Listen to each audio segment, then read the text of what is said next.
Hello guys! Welcome back to my YouTube channel! Hello guys! Kamusta kayong lahat? At yes, eto na po tayo. Heto na naman! Okay, on today's video guys is...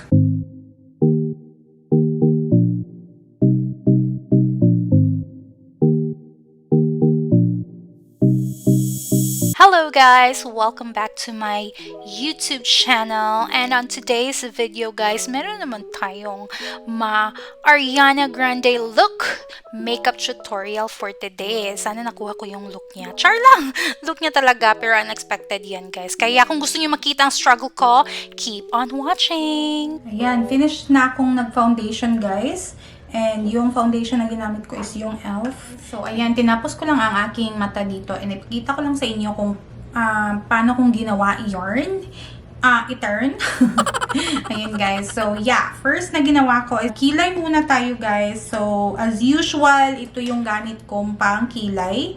Yung ating e.l.f. na brow pomade. So, yeah. Hello guys! So kung hindi nyo pa napanood yung aking eyebrow routine or kung paano ko gawin yung aking kilay, ilalagay ko yung link sa description box at sana panoorin nyo guys. Nag-quick live lang pala ako sa page sa Facebook ko guys. Kung hindi nyo pa ako na-follow sa Facebook ko, ilalagay ko din siya sa description box para ma-follow nyo din ako doon. Marami akong drama doon, guys. Kaya, follow nyo ako doon. Follow nyo ako doon. Anyway, yung aking foundation pala, nagre-review ako ng foundation. So, parang mauuna yung ma-upload bago ito. Kaya, ilalagay ko din siya sa description sa baba, guys. Panoorin nyo siya. Gamit tayo nito. So, ayan. So, lagyan ko lang siya dyan. Kasi, the reason why nilagay ko dyan is gagamit din tayo ng concealer. Yung concealer na, yung primer na aking gagamitin for my eye primer is ang concealer. So, maraming nagsasabi na hindi daw dapat gamitin ang concealer as a primer. Pero, wala namang rules sa pag may makeup. Di ko lang alam, hindi naman ako expert, pero maraming nagsasabi na hindi daw maganda kung ang gamitin mong primer ng iyong eyelid is yung concealer. Pero I've been always using concealer as my primer, guys. And yeah, may tendency kasi guys na nag-crease talaga siya, pero if you really just blend it properly, parang okay lang naman guys. Para sa akin lang ha.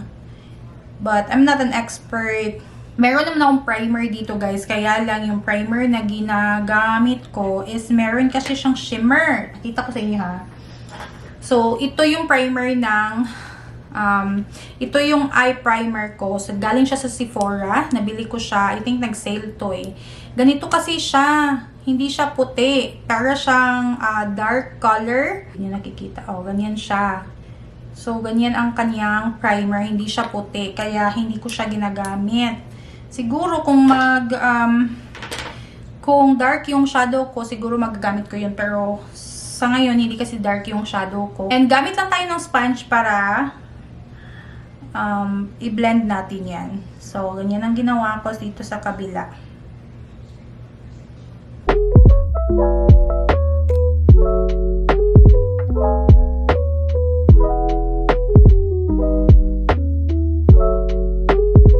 Ayan, so ganyan na siya guys.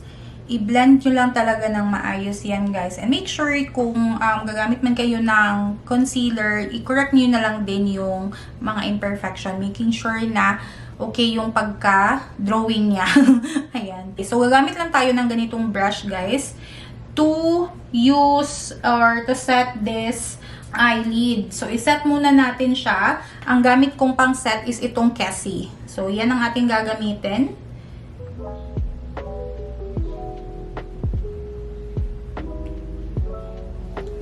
Yan. After nating maset yan, kukuha naman ako ng brush. Ito yung brush, maliit siya. And ang gagamitin kong shade is itong Kogi. Ayan, ito. Medyo dark pink siya, guys. Dark pink. Ayan. So, uunahin natin is dito sa side. So, sa crease line siya, guys, ha, dito. Ayan. Hindi ko alam kung makikita niyo, pero pag tumingin kayo sa taas, nakikita niyo yung line na yan. Diyan ko siya ilalagay yung aking eyeshadow. So, dito. Banda. Ayan, guys. So, ilagay mo lang yung iyong eyeshadow sa ibabaw ng crease line. So, yan. Diyan ko nilalagay para maging transition siya. Ayan. After that, after kong gawin yan, is kukuha ako ng kulay na medyo pinkish tone siya, pero in a light side. So, ito yung gagamitin kong pink tone. Same brush lang gagamitin ko, guys. And, yeah, ito lang ang ating gamitin para i-blend out yung ating dito sa taas. So, dito tayo mag-start. Ayan. So, using that color is blend out lang natin siya. Okay?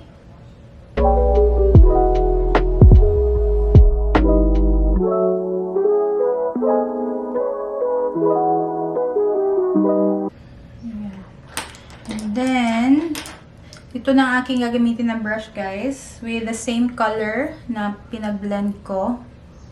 Ayan.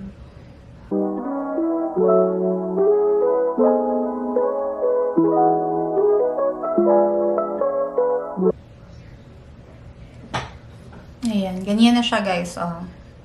So, making sure lang na wala tayong natira dyang mga lines.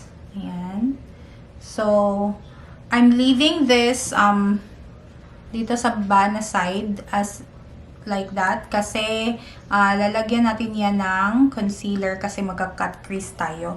So, ang cut crease na gagawin ko ngayon is yung half ng aking eyelid. So, kuha lang tayo ng concealer. Ang gamit kong concealer is yung Pro LA Concealer. Okay. And then, ang gagawin ko is, lagay ko siya dyan. So, ganyan siya.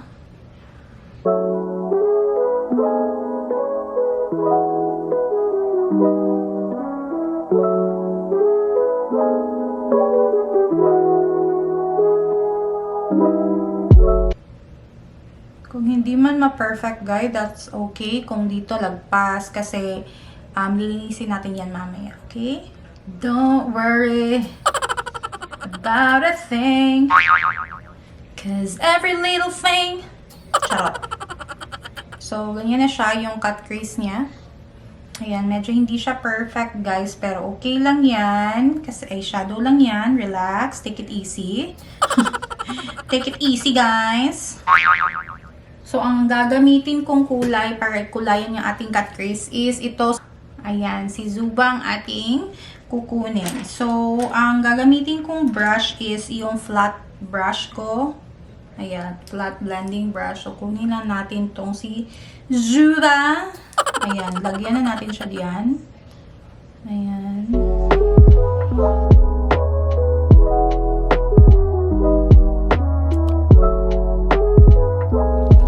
Ayan, so ganyan na siya. And then, parang dito kasi na side is parang meron siyang uneven dyan.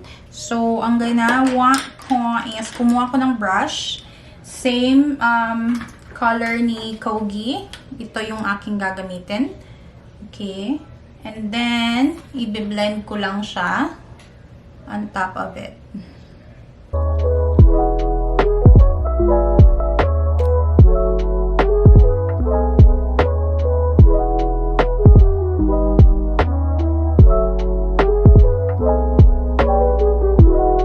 So, ganyan na siya, guys. And then, ang gagawin mo, okay, so, linisin na natin yung sides, okay? Kasi dapat, hindi tayo nag-foundation eh. Hindi muna tayo nag-foundation kasi, alam nyo na, pag nag-eyeshadow tayo, it's good na mag-eyeshadow muna bago mag-foundation para hindi masayang yung effort mo. Example, nagkamali ka, hirap na siyang i-erase, diba? So, concealer talaga is very helpful. Anyway, so ganyan na siya, guys. After that is, kumuha ako ng aking pomade na eyeliner at itong eyeliner brush. And, kukuha or gagawa lang tayo ng wing.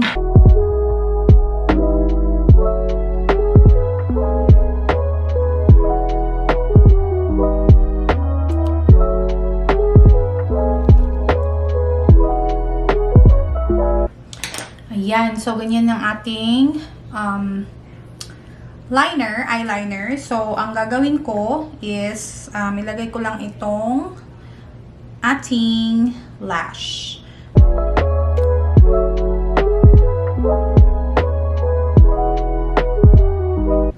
Ayan, so, ganyan na siya, guys. Ayan, so, after that, guys, is mag-concealer na tayo. So, gamitin natin tong e.l.f. na concealer. Nag-concealer na ako kanina, nag-concealer na naman ngayon. Ayan, mag-concealer tayo ulit, guys, para ma-highlight talaga ang ating pagmumukha. Ayan.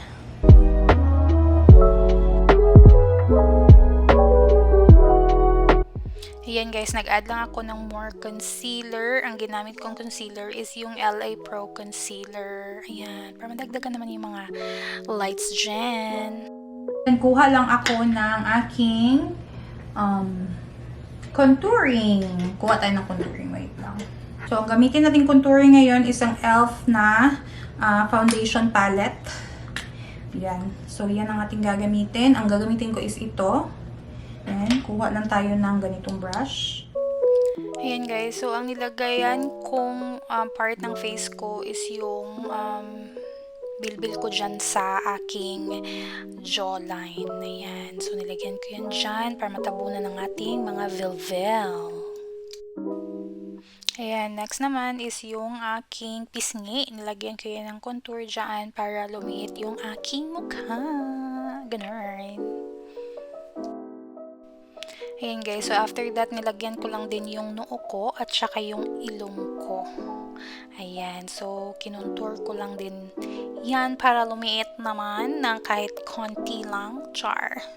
And meron din akong bago natutunan dyan. Nilagyan ko ng contour ang aking lip line kasi sabi nila nagpapout daw yung lips pag merong contour dyan. Kaya yan, tinry ko.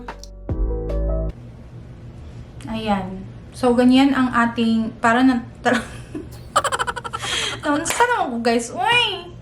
Para na tayong amaw dito, guys. Pero anyway, yeah, i-blend lang natin yan. Let's start with the, kasi nag-concealer na tayo dito, diba? So, ito yung gamitin natin pang blend sa contour.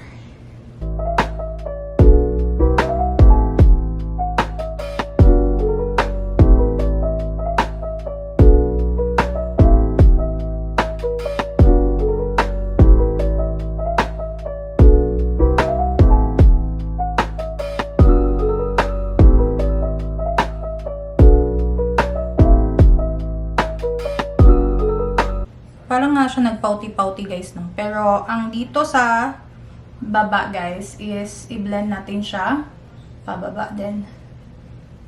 Para, para siyang magsha-shadow effect dyan sa baba. Sana yung ating bilbil dyan. So, nawala yung ating bilbil sa mukha. Ayan. So, yan na siya. Diba? And then, dito naman sa ilong.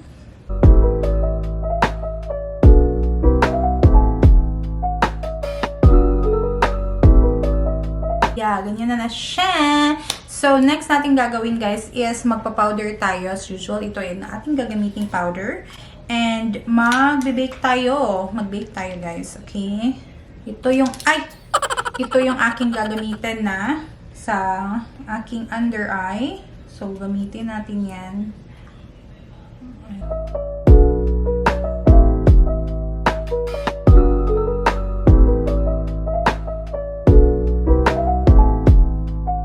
parang nilalagay ko lang siya dyan guys, pero hindi ko pa siya parang biniblend kasi parang magbe-bake siya.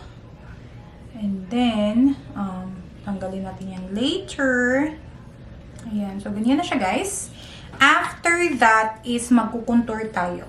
So, ang gagamitin nating contour is itong e.l.f. na parang bronzer at ito guys. Bronzer. So, ito yung ating gamitin contour at ito yung aking contour brush.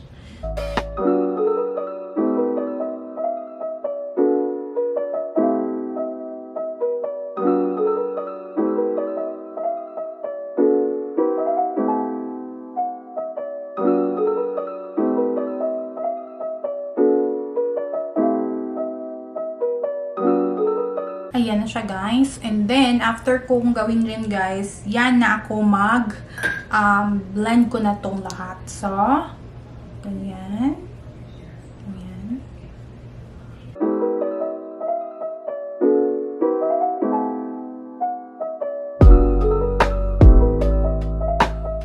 Okay, so after nating ma-set yung ating base na yan, is doon na tayo sa blush on. So, ito yung ating gagamitin blush on, si Wet n Wild. Ayan. So, kuha lang tayo ng aking pang blush on. Ayan, oh. Super powdery niya, guys. Kaya, Diyos ko, nashook ako nung aking tinry to for the very first time. Ayan, super pigmented pa. Ayan, oh. So, yan. Kuha tayo ng ibang brush. Ayan, guys. So, i-blend na natin yan. Para hindi siya masyadong nakaka-churvalek. Peachy-peachy yung ating blush on. So, ang cute, diba? Parang fresh version lang. Ayan. So, dito sa kabila. Ayan. Ganyan siya, guys. So, hindi ko alam kung nakikita niyo. Ang cute, diba? Ng kulay. Bagay ba? Bagay ba? Ayan. So, ganyan siya, guys. Ito yung ating gagamitin na lipstick. Si Candy K. So, shade natin to. Ayan. So, dark. Medyo dark siya, guys. Pero, parang nasa nude kasi siya. Kaya, ito nang gamitin natin.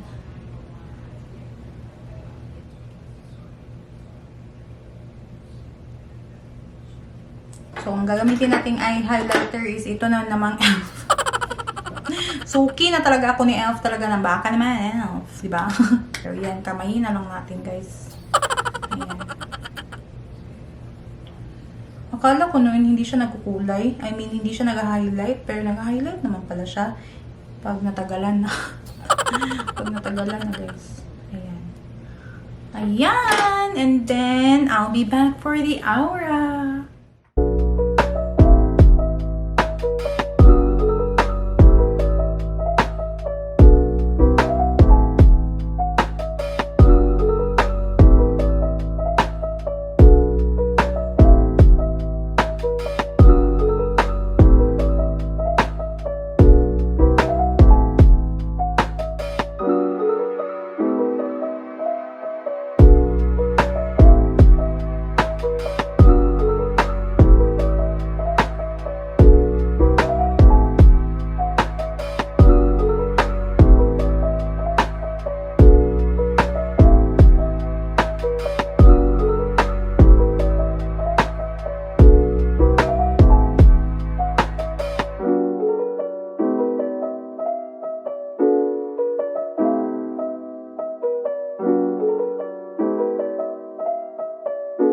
Ayan guys, so yan ang ating final look for today. Sana nagustuhan niyo ang aking makeup look for today. And yeah, don't forget to like this video guys. Comment down below kung ano masasabi niyo.